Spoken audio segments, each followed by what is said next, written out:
Store 1352. Over the last year and longer, the store has been averaging a food cost variance over 3%. So our mission will be to help the team get their food cost variance below 1.5% by June and then maintain it through the remainder of the year. To achieve our mission of a 1.5% variance or better, we're going to focus on these 5 areas: overportioning and inventory controls, excessive waste, poor purchasing and receiving procedures, product theft, and improper cash handling. For today's video, we're going to hone in on the first 2: overportioning and inventory controls. There are many issues that may occur in this category, but we're going to start with 3 specific problems: high inventory levels, not performing daily, weekly, or monthly physical counts, and then of the counts that are performed, are they reliable? Is the information accurate? Let's take a peek at our inventory levels at 1352. The information you see is what the store had at the end of the month, on March 31st. They were sitting on 15.6 days of inventory. That's a lot of food. That means if the store didn't order anything, the food they have would last 15.6 days. Now we get trucks twice a week, so why do they need that much food? They don't. And as you can see here, they were sitting on 15 days worth of Coke, 14 days worth of 5.3 ounce patties, 18 days of bacon. That's a lot of food, far more than we need. So we need to work with the store and help them with their ordering. Let's see how well 1352 is doing on their daily counts. A store like this, struggling with their food costs, month after month after month, should be trying to solve the problem. And to do that, we need to be counting items daily. In fact, some items we should count 2, 3, 4 times a day to figure out when that problem is occurring. Is it at opening, during breakfast, at lunch, at night? So at a minimum, we should be counting some items every day. So let's see how well they're doing. We're going to click on Inventory and Reports. Inventory Transaction Editor. And this brings us to a screen that we could filter by physical count below. Today is April 10th, so immediately we have a problem. Their last count was performed 4 days ago. The count before that was performed on March 30th, so the store didn't even do an end-of-month count. Their end-of-month count was performed on March 30th. Before that, their previous count was March 23rd, March 16th, and so on. So even though this store has had issues for months, for years, they're not performing daily counts. So this is a big red flag and something we need to work with them on. We need to come up with a game plan, identify a bunch of items, and make sure those items are counted daily so we can identify and fix the problem. Now let's see how accurate the information is. And we're going to run the usage report for the last week. Since we know they did a count on March 30th, we're going to have a start date of March 31st, and their last count was performed on April 6th. So we're going to select April 6th. Both were weekly counts, so let's run the report. And here we go. The store is reporting a 1% variance for the week ending April 6th. That's phenomenal.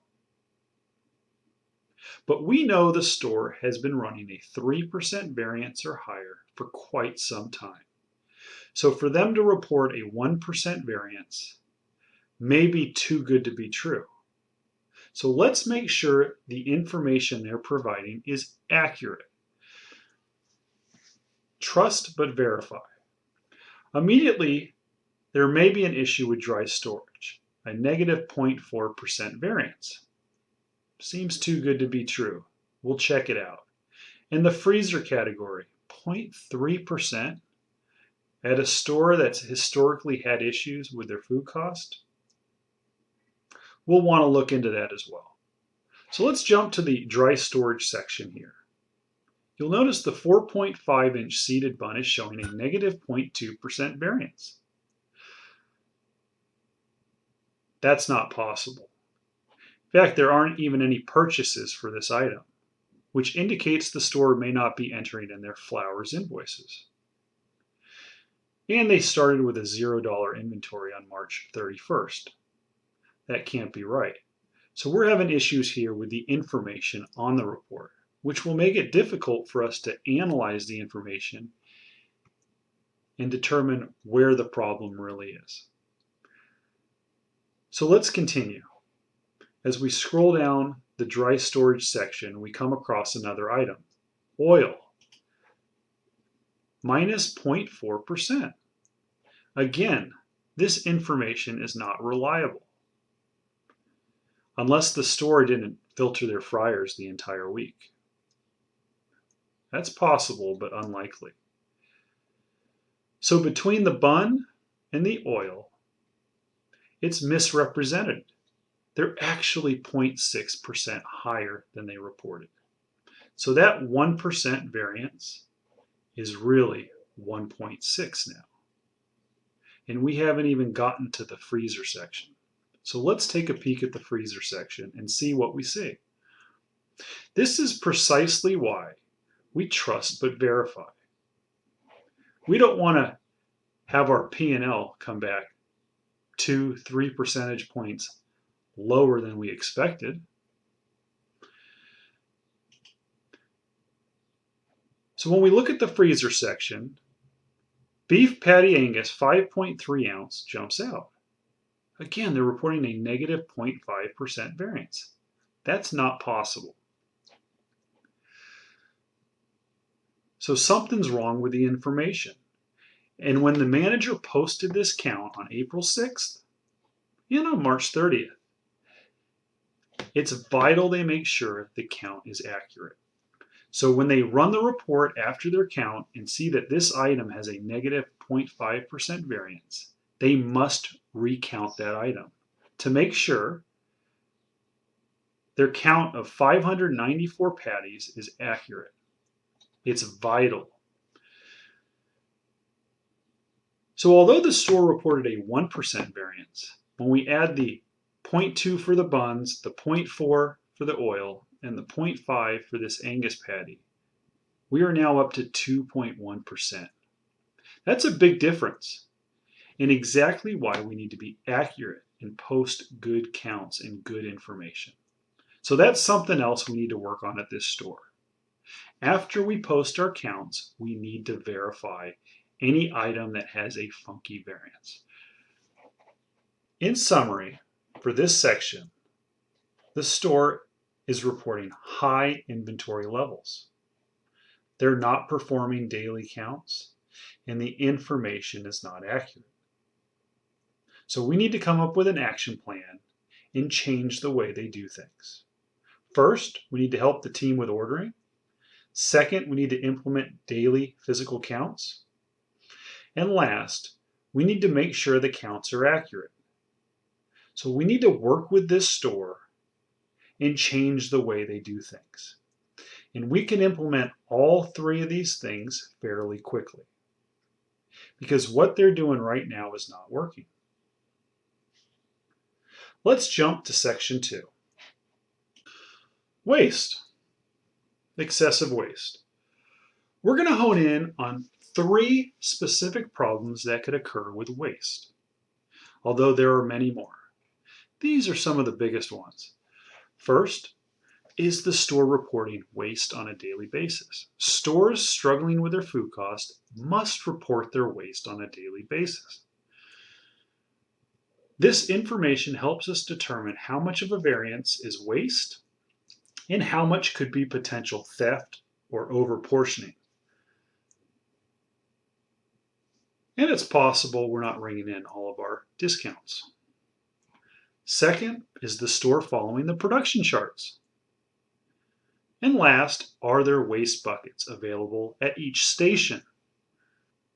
Let's take a look at the first item, daily waste. To see if the store is reporting waste, we go to Inventory and Reports, and then we're back at the Inventory Transaction Editor. Here we're going to filter it by waste and see how often the store is reporting it. As you can see here, they have only reported waste once this month. We're 10 days in, and they've only reported it once. And if we go back to March, it's very inconsistent. Like their daily counts, this store is not in the habit of reporting their waste. They're just not doing it, which means the food cost at this store isn't really that important. To them, a 3% variance is okay. And I say that because they're not entering in daily counts. They're not entering in their waste. There doesn't appear to be any indication that they're taking this seriously. So here is another opportunity. It is vital the store report waste. They don't have to report everything, but we need to figure out specific items to report waste on. And those are probably going to be the same items we decide are the daily counted items. Production charts.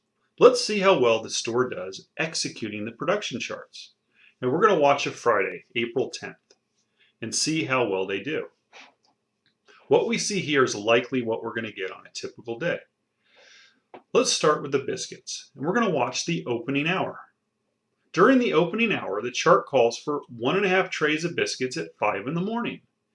And then for the next 45 minutes, we never need more than 1 tray of biscuits. Okay, it's 4:58 in the morning, and that's our first tray of biscuits, a half tray of biscuits. Perfect, absolutely perfect. That's what we want to see. As we zip forward the next 15 minutes, you'll notice no more biscuits come out. So that half a tray was just what we needed. At 5:15, another tray of biscuits comes out. Perfect. Let's continue.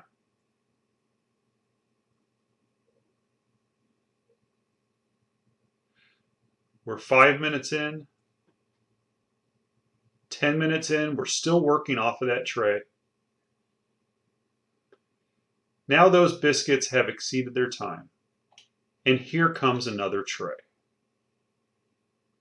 Overall, really good job with the biscuits at this store. Let's move on to the grill. We're going to watch the same day, the same hour. The production chart at the grill clearly shows we only need 10 sausage patties at 5 in the morning. Since we open at 5, we want to time it for 5 in the morning. We only need 6 eggs, and everything else is cooked to order. Again, everything else is cooked to order at 5. It's 4:20 in the morning, and the employee is cooking what looks like a few smoked sausages. Smoked sausages 40 minutes before we open the restaurant, when they only have a 30-minute shelf life? You do the math. Additionally, the employee is cooking what looks like 2 dozen sausage patties. That's far more than we needed when we opened. But that many 40 minutes before we opened the restaurant? Not good. And now the team members decided to drop some country ham on the grill. Country ham 40 minutes before we open? When that too has a shelf life of 30 minutes? This is a big red flag and a huge opportunity. We need to focus on the grill. We need to show the grill cooks how to use the production charts. Food quality needs to be the utmost importance.